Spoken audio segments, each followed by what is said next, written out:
आकाशवाणी गोरखपुर से प्रादेशिक समाचार।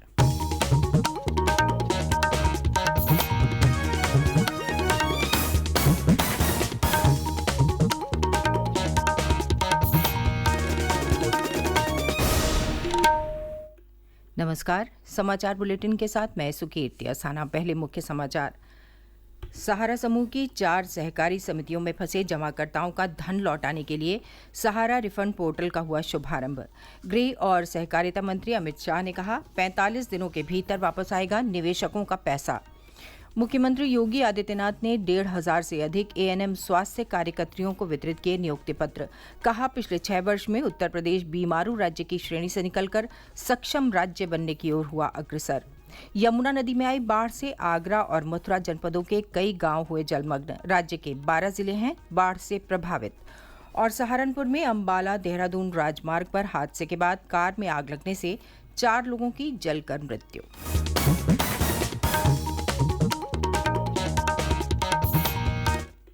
और अब समाचार विस्तार से। केंद्रीय गृह और सहकारिता मंत्री अमित शाह ने कल नई दिल्ली में सीआरसीएस सहारा रिफंड पोर्टल का शुभारंभ किया। ये पोर्टल सहारा समूह के 10 करोड़ से अधिक जमाकर्ताओं के लिए अपने पैसे वापस लेने में मददगार होगा। श्री शाह ने कहा कि सहारा समूह की 4 सहकारी समितियों में फंसे जमाकर्ताओं के पैसे वापस लेने की प्रक्रिया सहारा रिफंड पोर्टल के उद्घाटन से शुरू हो गई है। शुरुआती चरण में जमाकर्ताओं को रिफंड पोर्टल 5,000 करोड़ रुपए लौटाएगा। पोर्टल में 1 करोड़ 7 लाख निवेशक पंजीकरण कर सकते हैं। श्री शाह ने निवेशकों को आश्वस्त किया कि पंजीकरण करने के 1.5 महीने के भीतर उन्हें रिफंड मिल जाएगा। उन्होंने कहा कि पहले चरण में निवेशकों को 10,000 रुपये तक का ही रिफंड मिलेगा। जमा राशि अगर 10,000 रुपये से अधिक है तो भी 10,000 रुपये का ही रिफंड आएगा। श्री शाह ने कहा कि इस पहल के सफल होने के बाद सहारा समूह की सहकारी समितियों में जिन जमाकर्ताओं का अधिक धन फंसा है उन्हें धन लौटाने का निर्णय लिया जाएगा। आधार का रजिस्ट्रेशन आपके मोबाइल के साथ होना और आधार का रजिस्ट्रेशन आपके बैंक अकाउंट के साथ होना, ये 2 जुड़ाव है तो सिर्फ आपको रिसीट का वर्णन ऑनलाइन भेज देना है और एक फॉर्म डाउनलोड कर सिग्नेचर कर फिर से वापस ऑनलाइन भेज। मैं आपको विश्वास दिलाता हूं, आपके पास 45 दिन के अंदर पैसा आपके बैंक अकाउंट में जमा हो जाएगा। मुख्यमंत्री योगी आदित्यनाथ ने कहा कि पिछले 6 वर्ष में उत्तर प्रदेश बीमारू राज्य की श्रेणी से निकलकर सक्षम राज्य बनने की ओर अग्रसर हुआ है।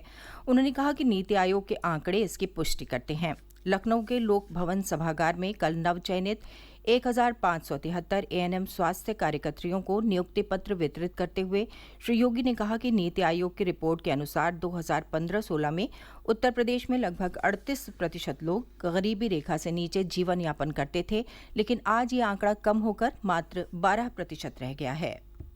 पिछले 6 वर्ष के अंदर उत्तर प्रदेश बीमारू राज्य की श्रेणी से उभर करके अब एक सक्षम राज्य बनने की ओर अग्रसर हुआ है और उसमें 15-16 में प्रदेश के अंदर 5.25 करोड़ लोग ऐसे थे जो गरीबी रेखा के नीचे जीवन यापन कर रहे थे और 19 से 21 के बीच में ही यानी 15-16 से लेकर के 19-21 के बीच मात्र 3-4 वर्षों में ही हम लोगों ने इसे 38% से कम करते हुए 22% में लाने में सफलता प्राप्त की है और तो आज के दिन पर यह 38% से घट करके मात्र 11-12% के आसपास बचा होगा। मुख्यमंत्री ने कहा कि नीति आयोग द्वारा चुने गए 8 आकांक्षात्मक जनपदों के अलावा उनकी सरकार ने प्रदेश के 100 आकांक्षात्मक विकास खंडों को चुना और उनमें शिक्षा, स्वास्थ्य जैसी आधारभूत सुविधाओं पर विशेष जोर दिया। इसी का परिणाम है कि आज प्रदेश तेजी से विकास के मार्ग पर आगे बढ़ रहा है। मुख्यमंत्री ने कहा कि उनकी सरकार ने स्वास्थ्य क्षेत्र पर विशेष ध्यान दिया है और एएनएम कार्यकर्तियों की नियुक्ति भी इसी प्रक्रिया का हिस्सा है। श्री योगी ने पूर्वी उत्तर प्रदेश से इंसेफेलाइटिस की समस्या को समाप्त करने के लिए किए गए प्रयासों के बारे में कहा। ये सीजन 2017 के पहले मध्य जुलाई से लेके मध्य नवंबर तक का समय पूर्वी उत्तर प्रदेश के हर परिवार में एक भय और दहशत को लेके आता। पता नहीं किस परिवार का कौन बच्चा इसकी चपेट में आ जाए। आज क्या स्थिति है? इंसेफ्लाइटिस उत्तर प्रदेश से पूरी तरह समाप्त हो चुकी है। अब एक भी बच्चे की मौत इस बीमारी से नहीं होती है। इसके लिए एएनएम हेल्थ वर्कर को, आशा वर्कर को, आंगनबाड़ी को मेहनत करनी पड़ी, घर घर जाना पड़ा, दस्तक अभियान चलाना पड़ा, जितने भी बीमारियां थी, इन सभी प्रकार की बीमारियों के खिलाफ एक जागरूकता का विशेष अभियान चलाना पड़ा। सभी विभागों ने मिलकर के कार्य किया। आज परिणाम क्या है? इंसेफ्लाइटिस, जिससे हर वर्ष 1200-1500 मौतें होती थी, पूरी तरह नियंत्रित हुआ। प्रादेशिक समाचार आप आकाशवाणी गोरखपुर से सुन रहे हैं। ये समाचार बुलेटिन हमारे YouTube channel AIR news Gorakhpur और ट्विटर हैंडल AIR_GKP पर भी उपलब्ध है।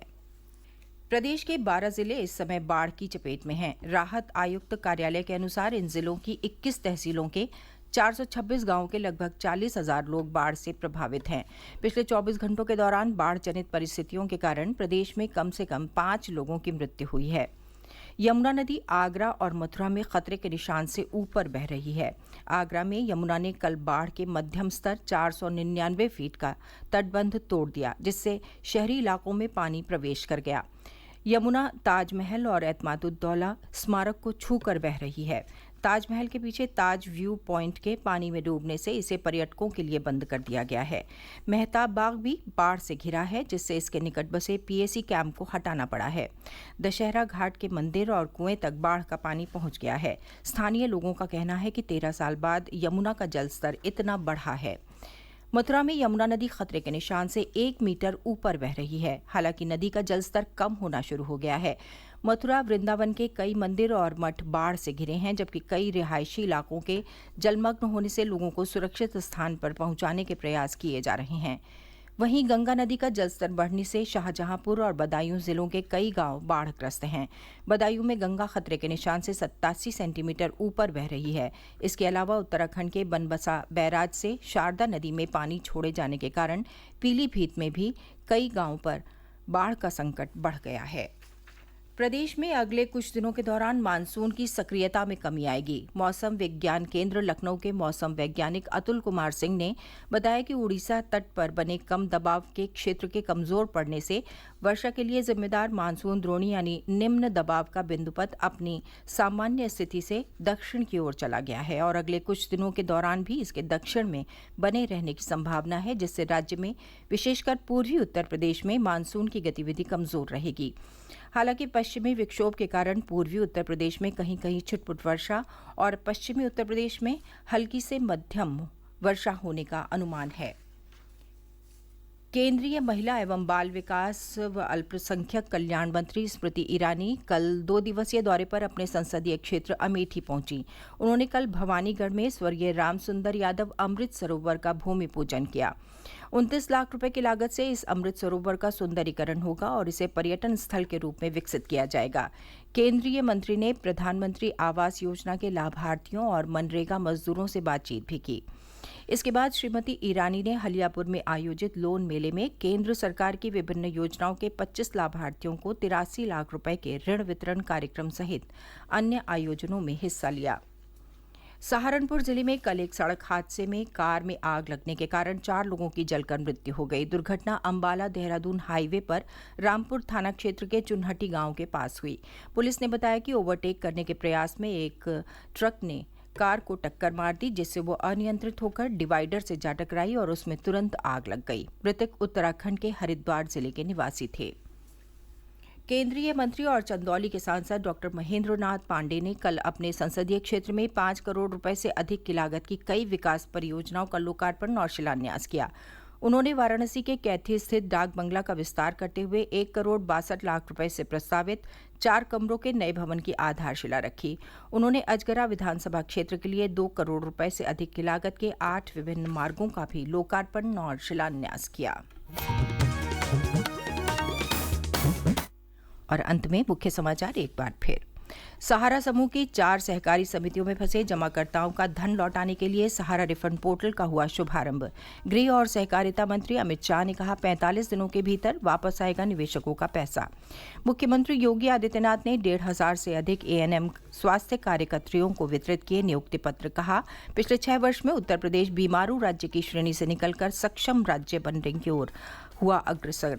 यमुना नदी में आई बाढ़ से आगरा और मथुरा जनपदों के कई गांव हुए जलमग्न। राज्य के 12 जिले हैं बाढ़ से प्रभावित। और सहारनपुर में अंबाला देहरादून राजमार्ग पर हादसे के बाद कार में आग लगने से 4 लोगों की जलकर मृत्यु।